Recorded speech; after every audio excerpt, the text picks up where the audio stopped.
I'm interested to see that the motto of your university is the word that stands behind me tonight, veritas, which indicates that the founders were interested in truth. Of course, all of us must start somewhere. And I started in the small country of Northern Ireland. My parents were Christian, but they were not sectarian, and they gave me the greatest gift that a parent can give to his child. They allowed me to think. But when I arrived in Cambridge, in my first week as a student, someone said to me, "Do you believe in God?" And then they said, "Oh, sorry, I forgot you're Irish."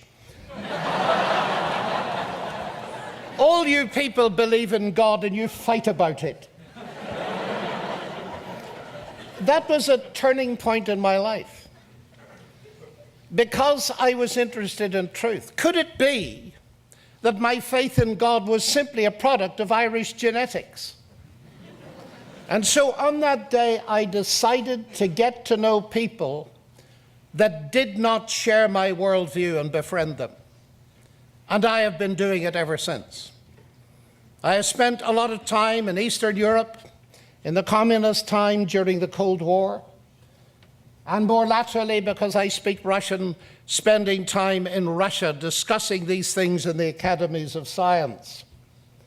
And one of the questions that keeps cropping up is the question that you've invited me to talk about tonight. Miracles is belief in the supernatural, irrational. Now, there are several concepts here, and the major one, of course, is the word miracle, which comes from the Latin miraculum, something wondered at. Now, of course, I'm aware it has a weaker meaning, like it was a miracle that she passed her exams at Harvard, since she never seemed to do any work. You will be mistaken if you think that is the topic I'm going to address this evening. The Oxford English Dictionary describes a miracle as a marvelous event occurring within human experience which cannot have been brought about by human power or by the operation of any natural agency, and must therefore be ascribed to the special intervention of the deity or some supernatural being. Now, of course, if there is no such thing as a supernatural being or supernature, there is no need to discuss miracle, and they're not quite the same thing. So the antecedent question that we need to discuss is, first of all, is there a supernature? Or is nature that we observe all that exists? In other words, we have to face the question of the existence of God. Now, if you've been following the British newspapers, as I hope you do every day, of course, you will discover that Richard Dawkins is all over the front pages all this week, militantly proclaiming that atheism is essentially the default position. He, as the acknowledged leader of the New Atheists, is determined to show that science has rendered belief in all supernatural gods impossible. His book, The God Delusion, is directed explicitly against the concept of the supernatural. And he wishes to use science to abolish religion. Now, of course, not all atheists are extreme as Dawkins. Jürgen Habermas, a leading German intellectual who's an atheist, regards religion as an important source for creating meaning. And indeed, he warns Europe that our educational system, our legal system, our human rights are all derivative from the Judeo-Christian tradition. And interestingly, he, as a leading intellectual atheist on the continent, adds, to this day we have no other source. Everything else is postmodern chatter. That's a fascinating statement for an intellectual atheist. And I was reminded of that origin of our educational institutions as I looked up at your magnificent philosophy building. It's the only one in the world I've ever seen to bear the inscription, "What is man that you are mindful of him?" Ladies and gentlemen, students of Harvard, you stand in a tradition that at its inception saw no contradiction between the highest intellectual aspirations and belief in God, even in the philosophy department. I don't know what it's like now. But certainly, they did not believe then that belief in God was an insult to the intellect. Now, the new atheists are determined to spread the myth that science and belief in God are incompatible.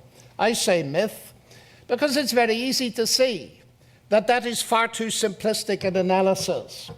How can science and belief in God be essentially incompatible when, for instance, so many leading scientists at my own University of Oxford believe in God? I can name the heads of several scientific departments, world famous in their fields, nanotechnology, electrical engineering, and so on, who are believers in God. And in this country, just to name one, William Phillips, Nobel Prize winner for physics, is a believer in God. And what I simply observe is this, that brilliant science can be done by atheists, and brilliant science can be done by believers in God, which shows us, ladies and gentlemen, that the conflict which is real lies much deeper in. It is not simplistically between science and belief in God and the supernatural. It is between two worldviews, two concepts of the nature of ultimate reality. And it is against that background that I wish to make my remarks. The one worldview is naturalism or materialism, there's very little difference between them, which believes that this universe is all that exists, or the multiverse. And that has implications for the nature of explanation. It means that explanation, by definition, must be reductionist from the bottom up, because there is no transcendence, there is no ultimate top-down causation. That was the view of Democritus and Leucippus in the ancient world. But also in that Greek melting pot, there were philosophers like Socrates and Plato and Aristotle, and they did not accept that view. They believed there was transcendence, there was something more. And those two views come barreling up through history, and they divide us in this room tonight. And they divide the professors in the academy, both in Oxford and in Cambridge, in England and in Massachusetts. So what we're talking about, ladies and gentlemen, is worldviews, belief systems, each of them. The one is naturalism and the other is theism. And it's just here that we encounter the first confusion. When I debated Princeton professor Peter Singer in Australia recently, he started by saying to us that his chief objection to religious belief was that people remained in the faith in which they'd been brought up. And of course, I was a prime example. So just to redress the balance, I asked him publicly about his parents. I said, Peter, were your parents atheists? And he said, yes, they were.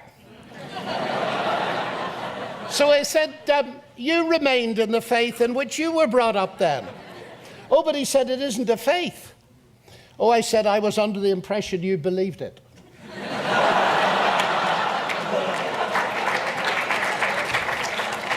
Now, ladies and gentlemen, that little spat, and I got on very well with Peter Singer, you can watch the debate online, is very revealing, because it's consistent with the attitude of the new atheists to regard religious faith as faith, and therefore, by definition, believing where there is no evidence. But atheism isn't a faith. And of course, any philosopher could point out to them how trivial that is. It is very important to see that we are dealing with two belief systems. One believes that this universe is the ultimate reality, mass energy. The other believes that God is the ultimate reality.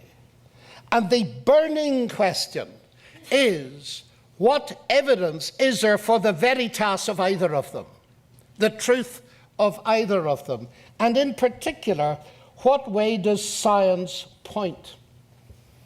And therefore we need to be clear that the kind of faith that the new atheists are describing is what most of us would call blind faith. It's dangerous, of course. But faith, in its ordinary dictionary sense, derives from the word fides. It means trust. And all of us know that we don't usually trust people unless we're gullible, unless there's evidence to do so. We don't trust the banks either unless there's evidence to do so, but that's another story.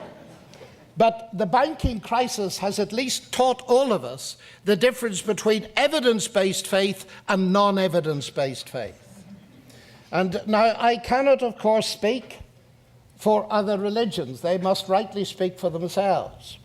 But I'd like to make it very clear that Christianity is an evidence-based faith. One of the central statements of the Gospel of John is, "These things are written," he said, "that you might believe that Jesus is the Christ, the Son of God, and that believing you might have life in his name." In other words, here's the evidence. I've selected it in order for it to provide a basis for your trust, for your confidence, for your faith. I'll come back to the matter of faith later.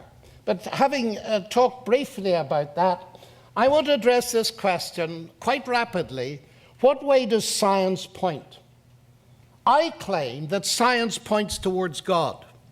The atheists claim it points in the opposite direction.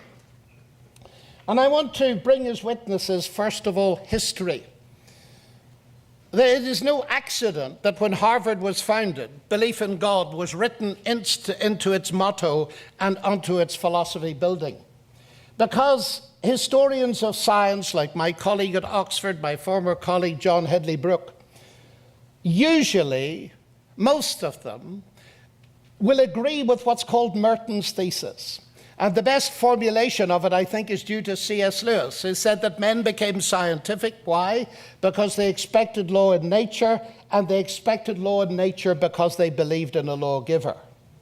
And the great pioneers of science, Galileo, Kepler, Newton, Clerk Maxwell, Babbage, and so on, were all believers in God.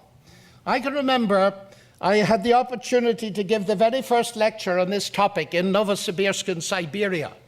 Quite a few members of the KGB in front of me. And I was invited by the provost, I think that's what you call them over here. I was invited by him to give a lecture on why a mathematician believes in God. It was the very first lecture on that topic in the university in 75 years.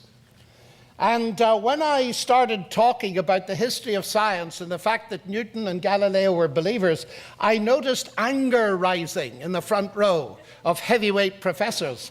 So I stopped and I said, "What's the matter?" And they said, "Why were we never told this?" And I said, "Can't you guess?"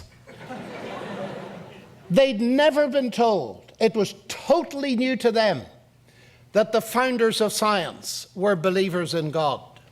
Now you laugh, but actually we need to think carefully about the implications of that. Because the one thing it demonstrates is that belief in God and supernature were not at the beginning incompatible with science in the slightest degree. It was exactly the opposite. So what has happened?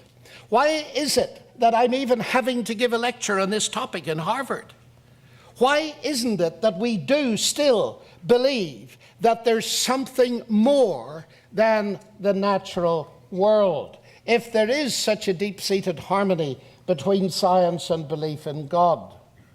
Well, first of all, there is a confusion about the reach of science. Alex Rosenberg, in his book, The Atheist's Guide to Reality, says, "The mistake is to think that there is any more to reality than the laws of nature that science discovers." Scientism, in other words, is the reigning view. The idea that science is the only way to truth. Now we're immediately into the realms of epistemology. And Bertrand Russell summarized this viewpoint by saying, "What science cannot tell us, mankind cannot know." Now, Russell was quite a brilliant logician, but his logic failed him badly when he made that statement. What science cannot tell us, mankind cannot know. Is that a statement of science? No, so that we cannot know it. Is it too late for logic?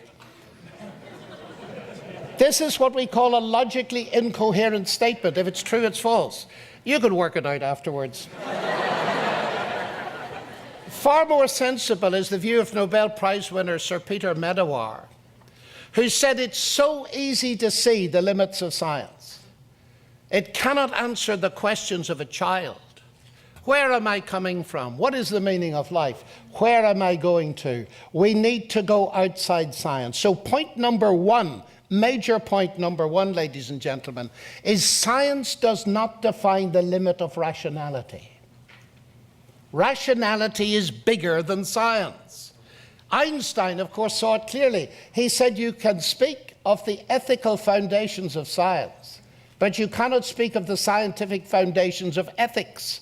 He saw that there was a realm into which science couldn't go. And of course, that's obvious in Harvard, isn't it? I do believe you still have some humanities faculties left, don't you?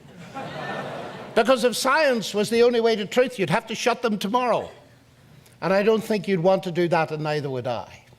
This scientism is extremely limited. The second thing is a confusion about the nature of explanation. I'm talking about God, ladies and gentlemen, but I wanted to be very clear to you what I mean by God. Because it seems to me that a great deal of atheist confusion today is that their concept of God is not one that I would share for a moment. Their idea of God is a God of the gaps. Again, in Novosibirsk, I remember I was severely attacked. I tend to be severely attacked. By a professor. He said, he came up to the blackboard and he drew a stroke of lightning. And he said, this is absurd what we're listening to. You see, the ancients used to believe that the gods were behind this. And then we did a bit of atmospheric physics and we found it wasn't the gods. Exit space for God. And that's the concept of the God of the gaps. I can't explain it, therefore God did it. Bit more science, a bit less space for God. Now, if you believe in a God like that, it's clear that you've got to make a choice between God and science. Because as science increases, by definition, God decreases. But what if you don't believe in a God like that? I certainly don't. My God is not a God of the gaps, he's the God of the whole show. So that when Isaac Newton discovered his law of gravitation, he didn't say, wonderful, I've now got a law and a mathematical description of how it works, I don't need God. He didn't do that. What he did was write the most brilliant book in the history of science, the Principia Mathematica, expressing the hope that it would persuade the thinking person to believe in God. In other words, the more he understood of science, the more he admired the genius of the God who did it that way. For more information about the Veritas Forum, including additional recordings and a calendar of upcoming events, please visit our website at veritas.org.